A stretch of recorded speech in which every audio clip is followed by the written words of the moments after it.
So first of all, can you talk to me about the election coming up? Sorry, I'm nervous. You're good. Take your time. What am I trying to say?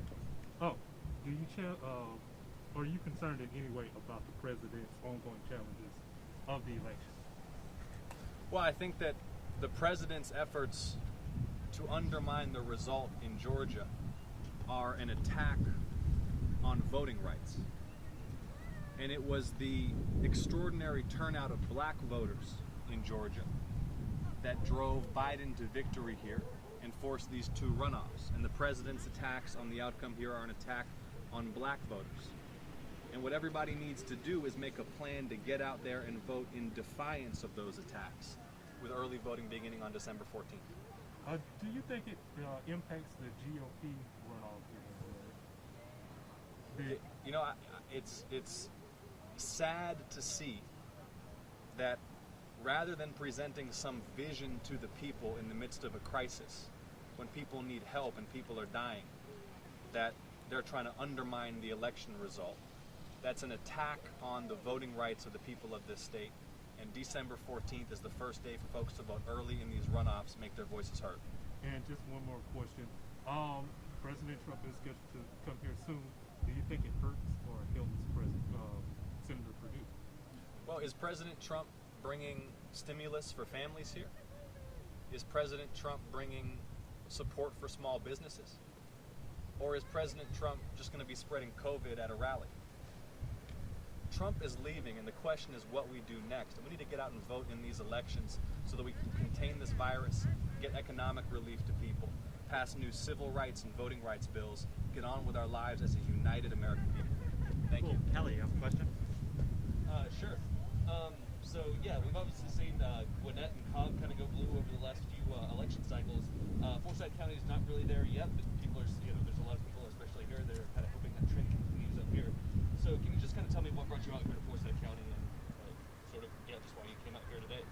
We just want to energize the community, be visible and present. I want voters in Forsyth County to know that I'm asking humbly for their support, that we're in the midst of a health crisis and an economic crisis, and we need to come together to confront it.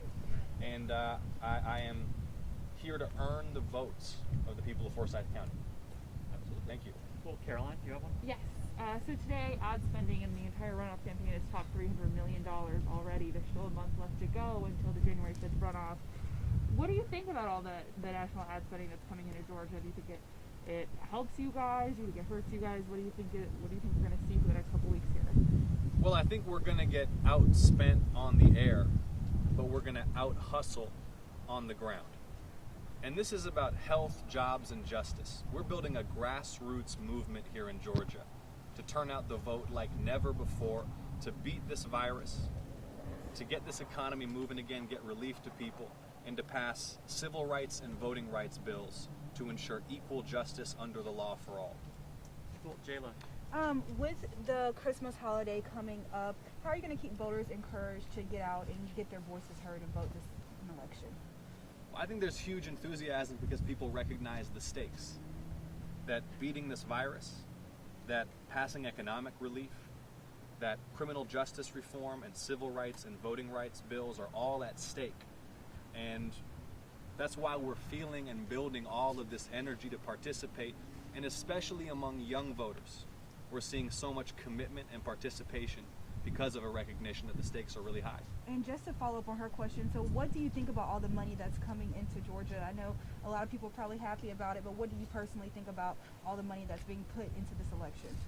Well, I think more important than all the spending on ads is our ground game, is getting out the vote. With early voting beginning on December 14th, is making sure that young people understand the stakes, that getting out of this crisis, that passing civil rights and voting rights legislation, criminal justice reform, establishing health care as a human right for the American people, all of that is on the line in these elections. And we're just trying to do everything we can to build enthusiasm and promote people turning out and voting in the polls. Cool. All right. Liz? This morning, a group of bipartisan senators unveiled coronavirus relief. Senator Warner was on TV talking about it this morning, saying saying he hopes it's a bridge to get us to the Biden administration.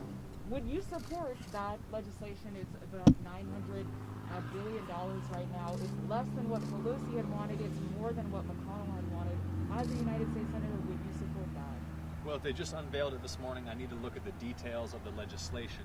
But the bottom line is that we need urgently to pass economic relief for families and businesses across the country. And it's been since midsummer that the Senate has done anything. And so I'll look at the bill, but I support fast, strong financial relief for families and businesses that are hurting right now. Cool. And Emily, last question. A lot of Democrats or people who have voted recently, they've done so because they were mobilized sort of against Trump in a way. Now that Trump is out of office and he's no longer on the ballot, what are you doing to make sure that Democrats remain motivated enough to run in this, to vote in this runoff? I think what people are feeling for the first time in a while is hope. Because we have the opportunity to write the next chapter in American history. But only if we win these 2 Senate races. Getting out of this crisis, passing civil rights and voting rights legislation, passing an ambitious infrastructure, jobs, clean energy program to rebuild our economy and tackle climate change, all of that depends on victory here. So we just got to make sure people understand the stakes and the opportunity that we had to make a difference. Thank you. All right. Awesome. Thanks everyone for coming Okay. out today. Thank you Brave so and much, cool. guys. I appreciate it. Thank you.